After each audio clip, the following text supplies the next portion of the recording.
আসসালামু আলাইকুম গাইস, দেখেন আমি রোস্ট রান্না করব।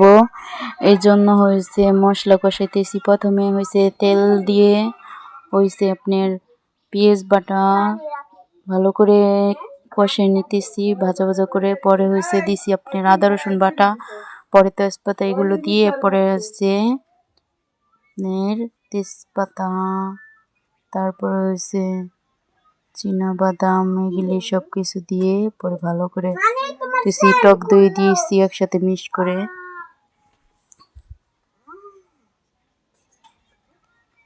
এখন ভালো করে হয়েছে কষাবো। তারপর মুরগি দিয়ে দিয়েছি।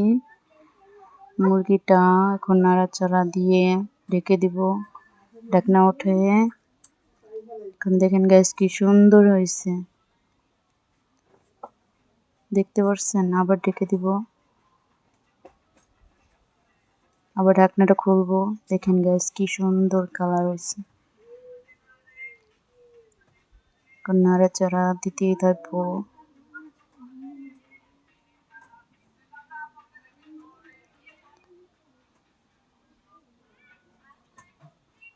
দেখেন গাইস কি সুন্দর কালার হয়েছে।